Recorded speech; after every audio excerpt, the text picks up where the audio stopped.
Hello, I'm Tara Brabazon. I'm the Dean of Graduate Research at Flinders University, and welcome to Vlog 217.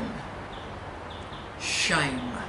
Yes, this is the next instalment in our comma series, and as always we'll go through a series of systems and structures for you today.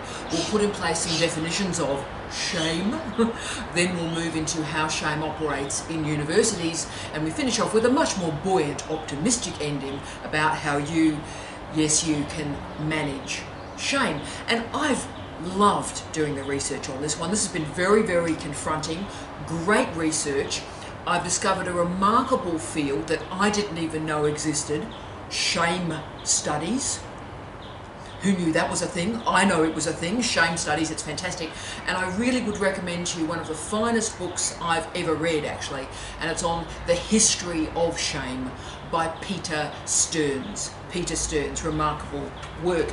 And shame studies, we talk a lot about interdisciplinarity and antidisciplinarity and post-disciplinarity, but shame studies really is the full deal. It activates and utilises folkloric studies, philosophy, psychology, sociology, but also anthropology and philosophy, and works in a very interesting way when we come to think about ethnography. So wow, this has been fascinating. Can I also say there's been a great sub-area of history that I've enjoyed and read about for about 20 years. I'm sure it had a much longer history, but I've been aware of it for 20 years. That's called the history of emotions. And those of you that are interested in these sub-areas, the history of emotions is a really evocative and powerful area of history and historiography. And of course, shame studies also works there as well. Shame, this is different, this one, because shame is the most hidden in our comma series, and that's why it can remain, and often does remain, a full stop, because shame lives in the dark. It lives in isolation, being alone in the full meaning of aloneness. And shame also is masked by other emotional states. And I know it does seem, for most of us, commonsensically, that shame, blame, guilt and embarrassment sort of overlap a bit. But Ruth Benedict argued that shame is actually different from guilt, and I was heavily convinced by this argument. So shame emerges when there's a violation of cultural or social values and norms, whereas guilt emerges through a violation of personal or internal norms, okay? So guilt, internal, shame, external. So when we survey our greatest fears, invariably pick a country when there's what's your greatest fear, you'd think death would be it, but no, death is not our greatest fear. What is it? Public speaking. So of course the fear is not the speaking, the fear is not public speaking, the fear is actually being ashamed in public. So the speaking bit's not the issue. Speaking in public and being ashamed in public, that's the fear. And I often think about the word that we use to describe public speaking. It was mortifying. Mortifying. Mort, death. So shame is not about our weaknesses, right? We all have plenty of weaknesses, tons. Shame emerges when we become self-conscious because those weaknesses have been expressed in public.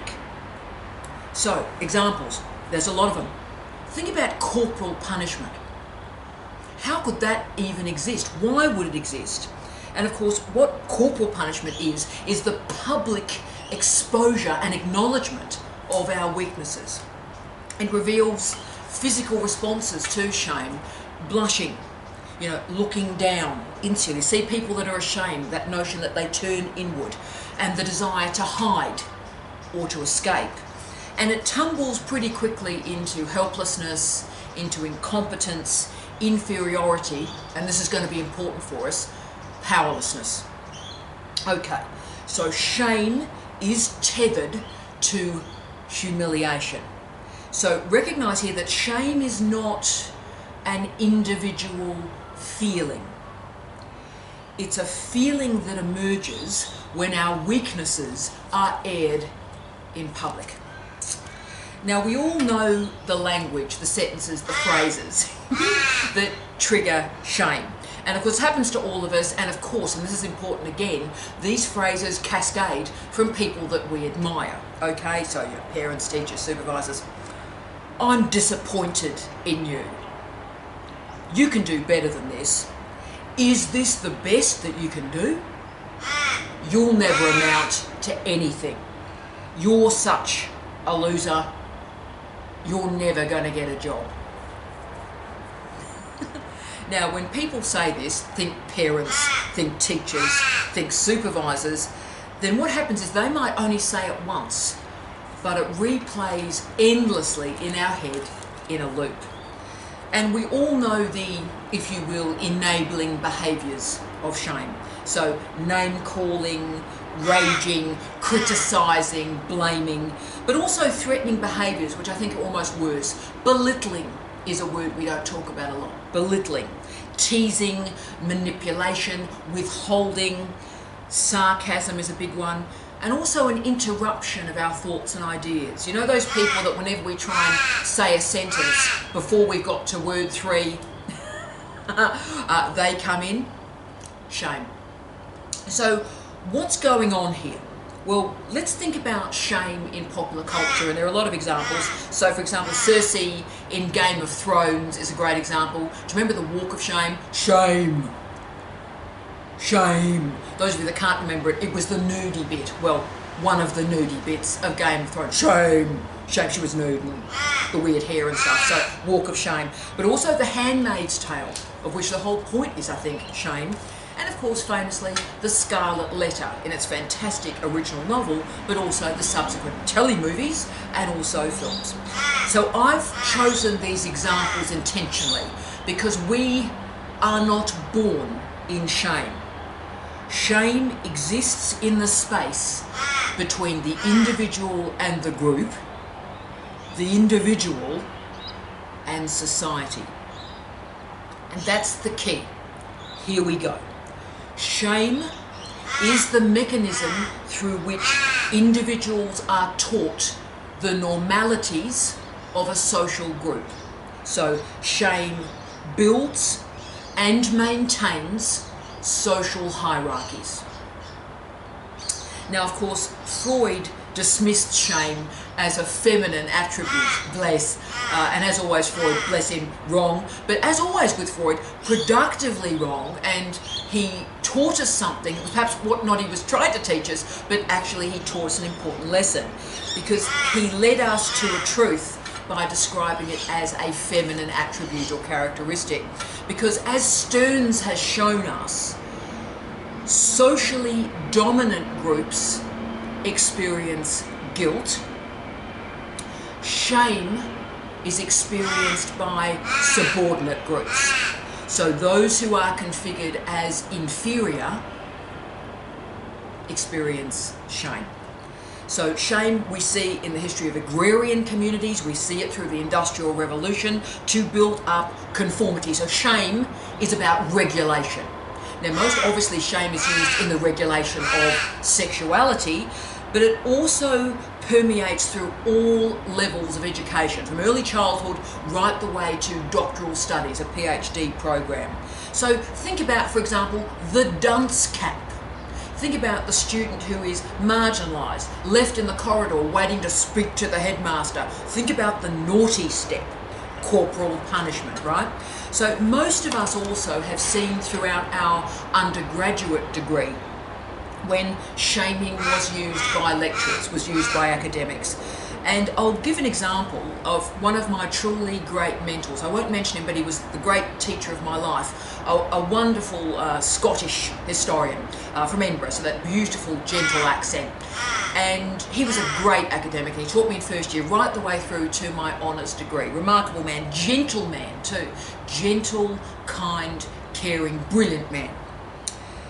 But what happened was, in a second year history tutorial, he got sick to death of this young man who came to our British history class, Victorian age, week upon week upon week upon week, and had never actually completed the reading. So week after week. And in week 5, in the tutorial, this academic asked the young man directly a question 2 minutes into the tutorial about one of the readings. So a direct question about something in the reading. And the young man couldn't answer. And then this academic said to the young man, right, have you done the reading this week? And the young man answered, no, I haven't.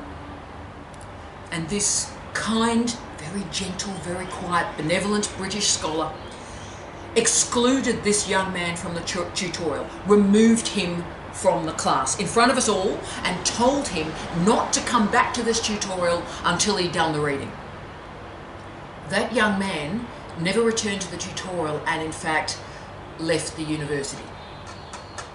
Now, what was unbelievable about that story, I think, from my perspective, as I was writing this vlog, is that story happened 32 years ago. That's older, that's longer than most of you have been alive. 32 years ago. But as you can see, it's a very hot memory with me because it was so unusual and it was shameful, right? So looking back on it now, I understand the lecturer's perspective. I really, really do. I understand that young man's perspective. I also understand the perspective of the tutorial room. Remember, rules of the group, normative. The rest of the tutorial, of which I was a member. We were working incredibly hard. We had an hour tutorial and we really wanted to learn something. And it was such, amazing material and exciting that we wanted to be flying with the material rather than having to sort of help a guy through who hadn't even bothered reading it, right? So all sorts of things were going on, but the result was the shame of a young man. Now, all of this was based on shame, and shame was mixed with disgust, anger, and I think a fair amount of frustration as well. And all of it was about normalising the behaviour of the group. And of course, that's undergraduate education, and most of us, whatever age we are, we have a story like that, because that's how a tutorial, a lab, is managed. And think about how your PhD is regulated, how your candidature, your supervisory relationships are regulated, what you read, what you write, how you spend your time, what is called an achievement, what is called success. And of course, the PhD is a normative experience. So we do push you through the sausage factory of a PhD. We do. We do. And there are plenty, tens of thousands of horror stories from doctoral education. The humiliation in a PhD oral exam, where basically an external examiner goes rogue, goes bonkers and lets rip on a student. I've seen it. It happens not a lot, but it happens enough to make it horrific. Bizarre confirmation of candidatures, where a couple of assessors drop a tab of brown acid and come in and pick a tiny little bit of the thesis and render that this huge problem. Rather than looking at the whole, they pick a couple of sentences and spend an hour and a half talking about those couple of sentences. We've all seen it. And of course, using phrases like, "You're not a very good scientist," or "That's not right," "You can't write," and of course, "You're never going to finish this thesis." Now I can go on and on and on. I have a book where I've collected all these phrases. And shame regulates PhD supervision, and it is indeed the punctuation of PhD students, because shame is used to reinforce the inferiority of PhD students. Now shame can be used benevolently. It can have a strength, I think, because shame can create remorse, okay? And we can, through that remorse, apologise for the damage that we've done. So I think that's an important bit of shame. But unless shame is acknowledged, unless we sort of sit in it for a moment, treat it like a comma and move on, but we do need to sit in it for a moment, then it can jump to anger, aggression, violence, withdrawal and guilt, and then those other stages become a full stop and you're stuck. So shame does emerge very unhelpfully in PhD programs, and let me show you how this happens. So why it occurs is for a large group of supervisors, advisors in the North American system, they only can supervise how they were supervised. So we call that homology, right? So how they were supervised. When I did my PhD, really? So they supervised students how they were supervised. Okay. Now the problem comes in if, and indeed when, the student is different from the supervisor. Okay? So that difference in the student is read as a deficit in the student. And of course what then happens is, deficit, the supervisor then shames the student to explain they're not living up to expectations, shame them to try and render them normalised. Okay? So this is so common, what I've just talked about there. I can feel you nodding. It's so common. This has either happened to you or it's happened to someone you know very well. Okay? So this is, of course, the deficit model of teaching and learning, the deficit model of PhD supervision.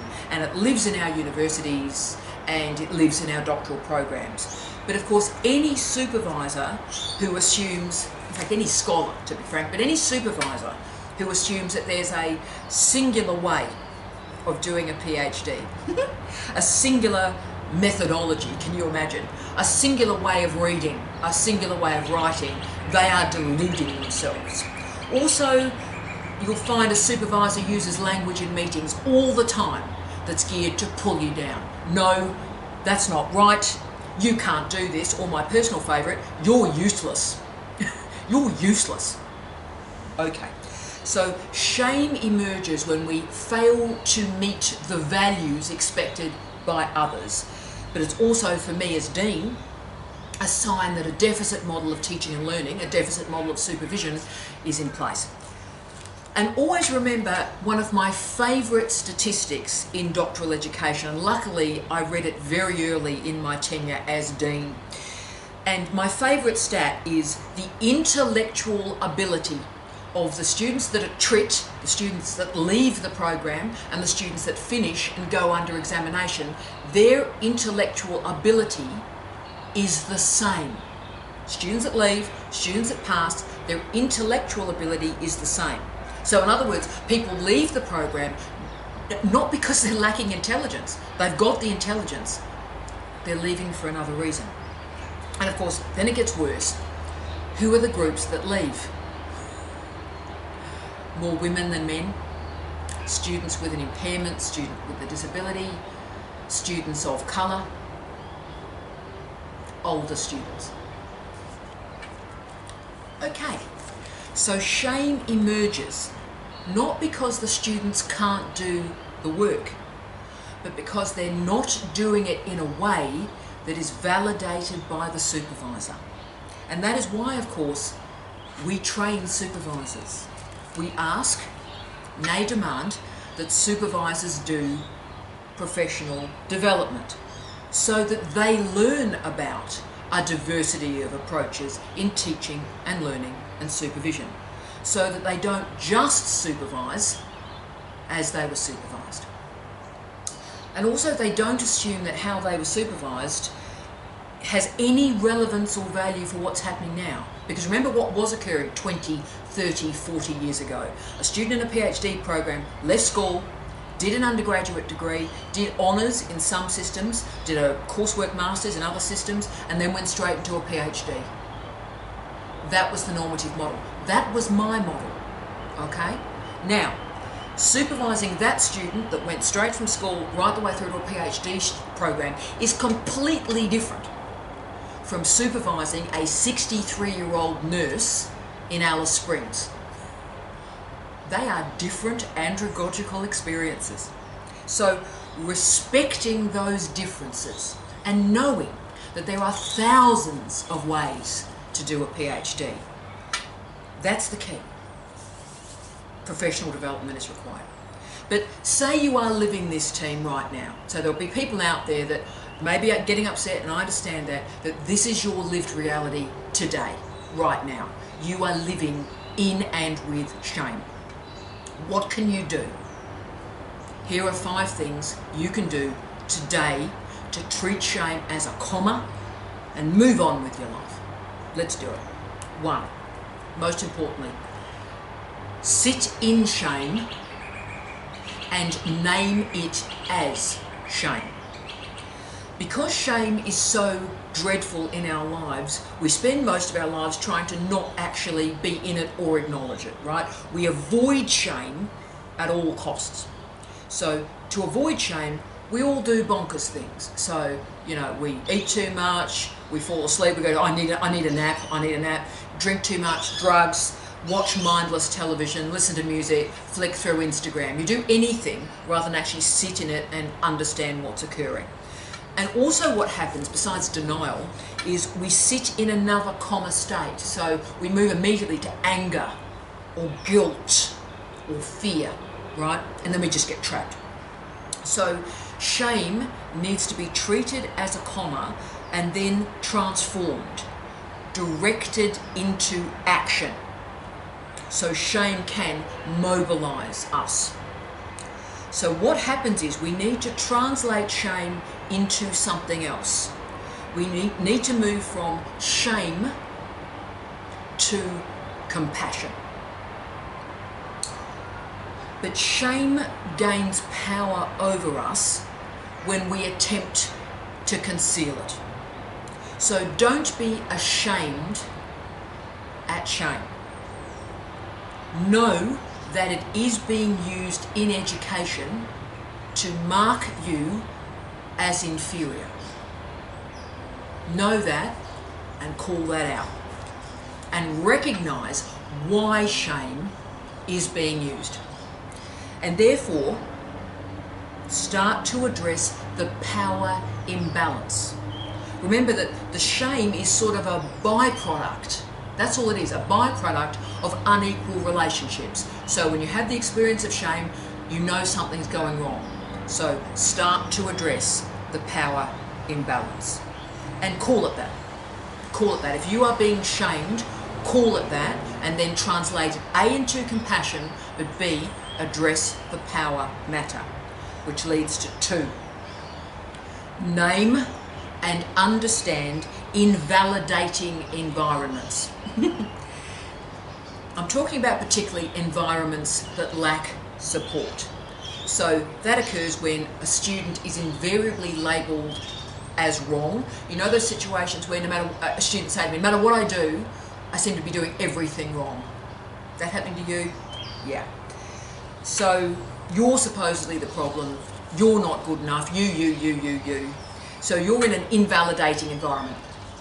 Now, these are often called in the literature a toxic lab, okay?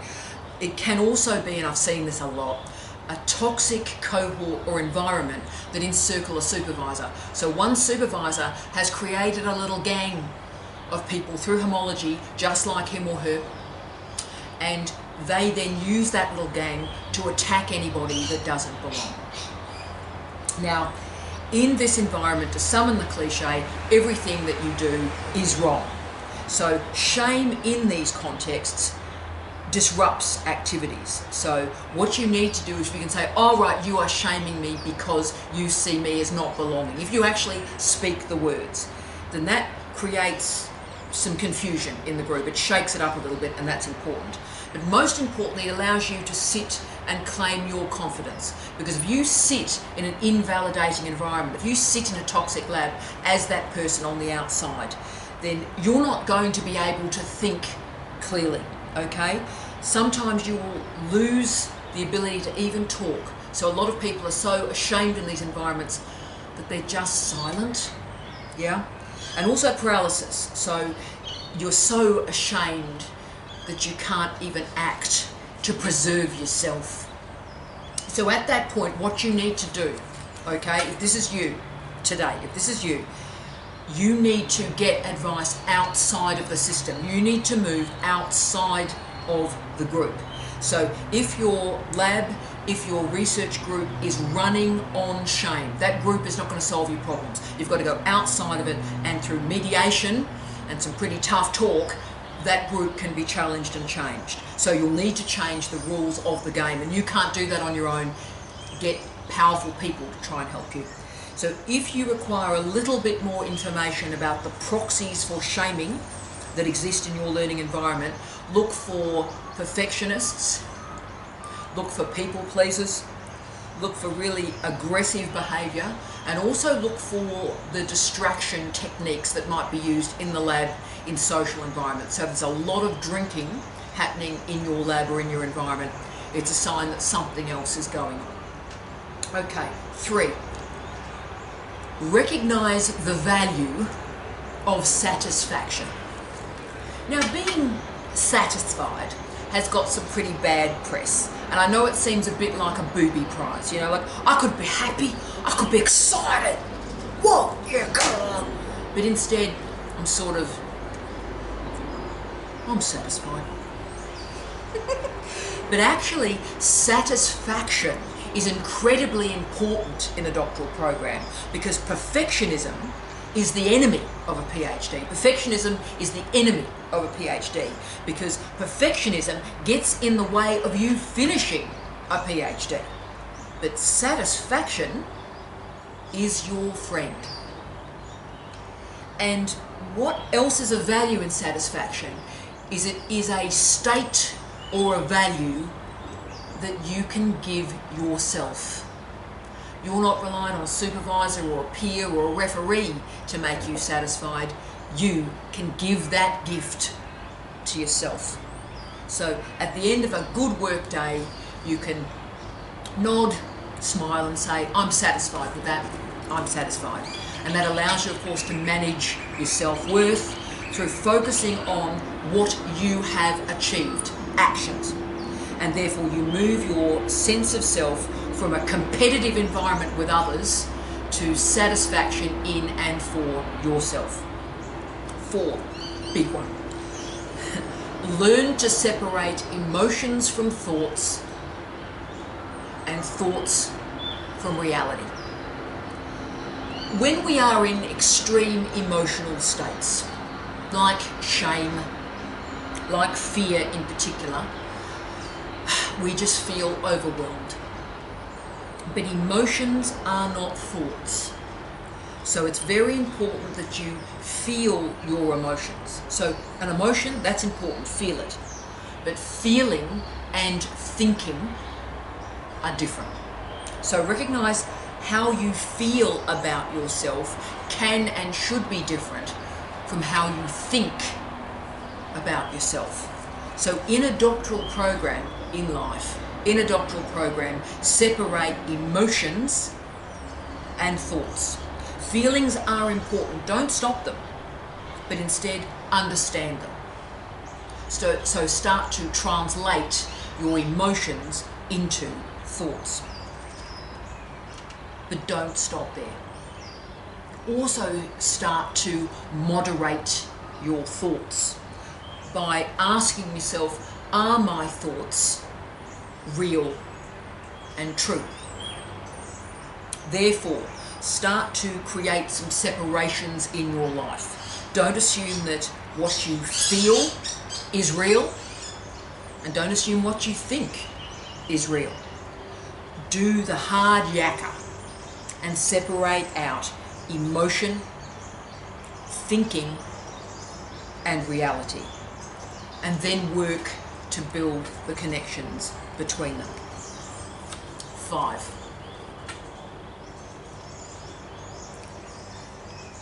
Learn to meet criticism with truth. Shame has nothing to do with truth or reality. It is an act of denial, of displacement, of fear, and of power. So when a person in power, like a supervisor or a teacher, shames you, then that act of shaming is not about truth, it is about power. So, learn to handle criticism. If you've made a mistake, cool, own it. I have made a mistake. Use the words. Mistake is not shame. Failure is not shame. A mistake is a step in learning. But if you are being abused,